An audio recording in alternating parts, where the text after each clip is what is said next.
This is a latest wood carving I finished. This was carved from a Roughouts. I thought I'd talk about Roughouts a little while. This is the Roughout that I carved that Santa from.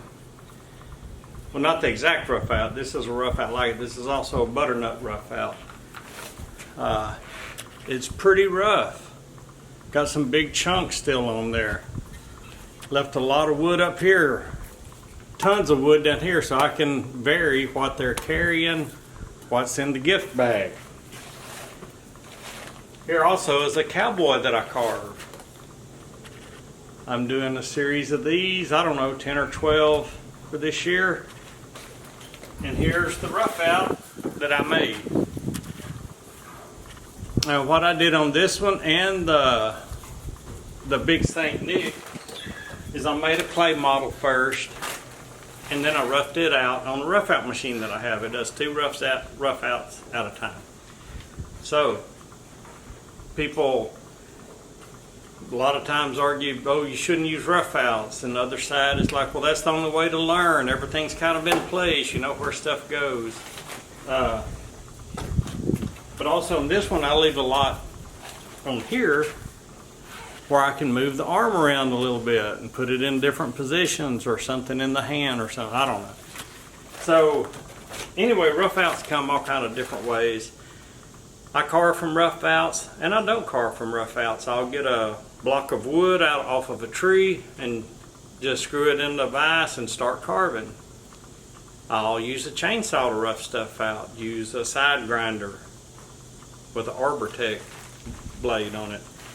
So I think you should use what you want to use, whatever you enjoy doing.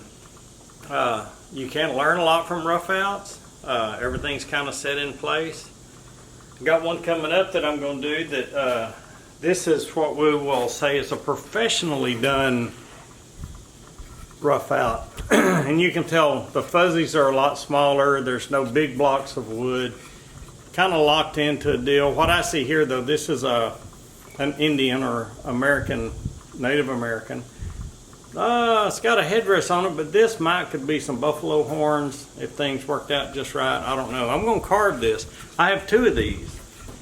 And when you buy a Roughout from most people, you have a go-by sheet, and this is what this looks like when the guy that did this carved it. And it's Greg Wilkerson. I got this up at Engler's in Branson. So plug for them. New sponsor. Well, really not a sponsor, but anyway, I got this because I like to carve Native Americans. I like to carve the headdresses. This isn't the shape of the headdress that I would do, but I'm going to carve it and see how it turns out.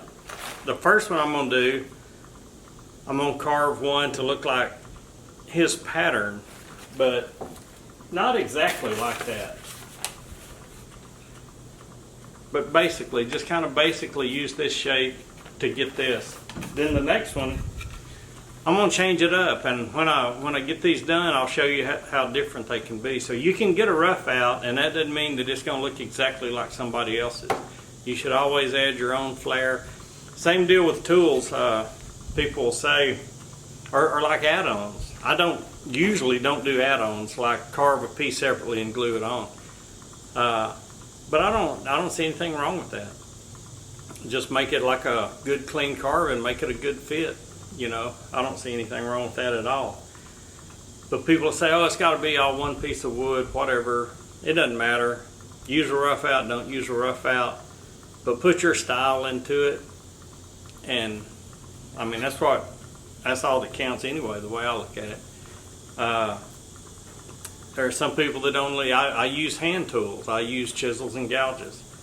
And then mainly, that's because that's how I learned. And when the power tools first came out, I tried them, but I could carve faster with my chisels than I could with the power tools.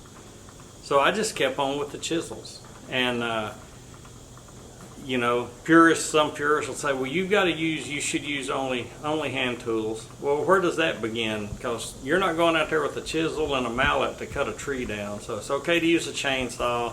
It's okay to rough out one with a bandsaw, and I say it's all right to use whatever you want to use to get it down to like you like it. And you wouldn't even have to use chisels. You could just use the power tools. Leave it as is. That's fine. Anyway, that's kind of off on a tangent. But the way I feel about roughouts, use them. I like to use them. I like doing my own stuff. I like designing my own roughouts too. I do those on the Christmas ornaments. Those are some that I've done, and I was doing a lot of them, and I said, hey, I'll get this guy to rough out some. So that's how that came about. Anyway, hope you enjoyed this little bit of my take on roughouts, and they're very useful, and I'll be carving off of them. Like I said, these cowboys that I've got the cowboy Santas that I'm on, I don't know, I think I've got 30 something carved so far, doing them 10 at a time, or releasing them 10 at a time, and I'm fixing to release 10 more soon. But it's easy to carve. You don't have to go through the painstaking process of getting all the material off until you get down to the good part. But I enjoy that too. I enjoy carving. So roughouts, if you want to use them, use them. Don't let other people tell you what to do. Carve the way you want to carve. Make something you want to make. We'll all be good. Thanks for watching. I'll see you later. Really, it's in the soapbox because I really don't care either way. I think you ought to do what you want to do as far as wood carving. All right, we'll see y'all later. Bye.